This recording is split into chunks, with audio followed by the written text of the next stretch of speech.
But first of all, Senator, thanks very much for joining us. Tell us what you liked about the president's speech first.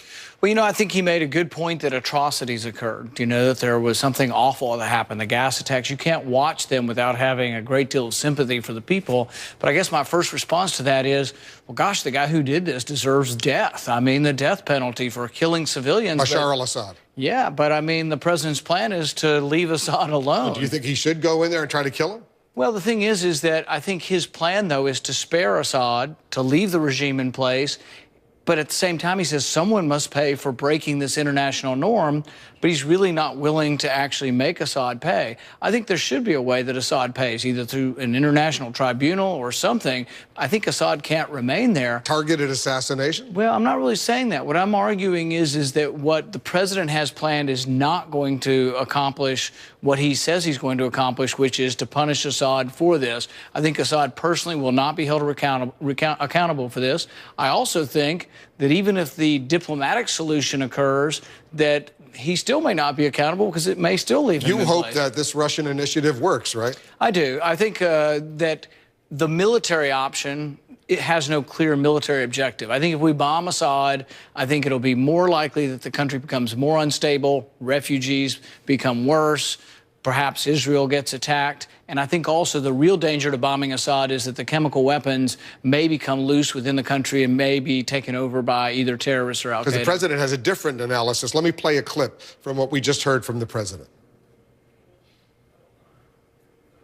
Get involved at all in a place that's so complicated, and where, as one person wrote to me, those who come after Assad may be enemies of human rights. It's true that some of Assad's opponents are extremists, but al-Qaeda will only draw strength in a more chaotic Syria if people there see the world doing nothing to prevent innocent civilians from being gassed to death. Go ahead and react. Well, I agree with part of the statement. Al-Qaeda draws strength from chaos. But I think there's more chaos if we bomb Assad. If we destabilize the Assad regime, there'll be more chaos, and we will essentially be the allies of al-Qaeda. So the chance that al-Qaeda either takes over chemical weapons or becomes a more dominant influence or actually takes over Syria are greatly enhanced by us bombing Assad. So I don't think he makes any sense by saying, oh, we're going to bomb Assad, but this is somehow going to hurt al-Qaeda. It's going to help al-Qaeda. Don't you think that if, in fact, this Russian initiative works, and for some reason the Syrian regime of Bashar al-Assad, they agree to put all their chemical weapons under international control and eventually destroy them, the threat of U.S. military force convinced the Russians and the Syrians to do this? Maybe.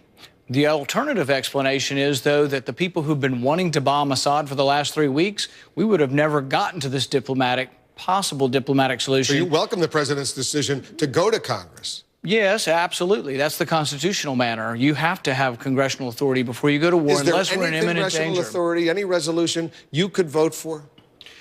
If American interests are involved, American soldiers, American business, American citizens, a direct threat to an ally, a NATO ally, Israel, all of those things, there's a lot of American interest in the Middle East that I would say would get us involved. A lot of people in Israel, as you know, are nervous right now. They got gas masks. They're worried about what's going on in Syria. But here's my question is, I think they're more at risk if we bomb Assad. Why do you explain that? So far, Assad is not, he's preoccupied in his own country, and he hasn't had a chance to reach out or lash out at other countries. If we bomb him or if we corner him, I think there's more of a chance that he lashes out against Israel. If you were to say, I'm an odds maker, what are the chances that a gas attack is launched on Tel Aviv?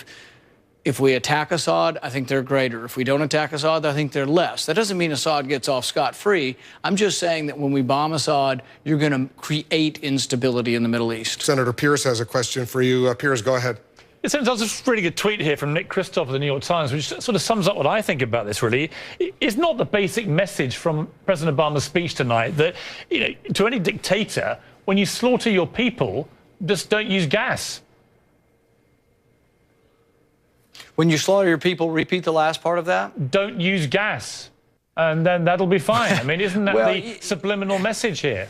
Yeah, and the thing is that he's killed 100,000 people with conventional weapons. So, yeah, that's the question. Even if the gas leaves the country, which would be a good idea to have it under international control, the slaughter still goes on. He still has a great conventional weapon advantage in Syria. He remains in power. My whole point is that the president's moral message about this being a horrific thing, which it is, you still leave the same guy in place.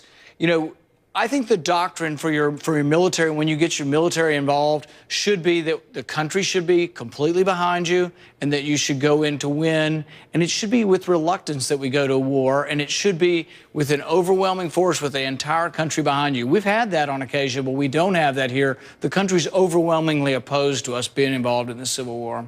Senator Rand Paul, thank you.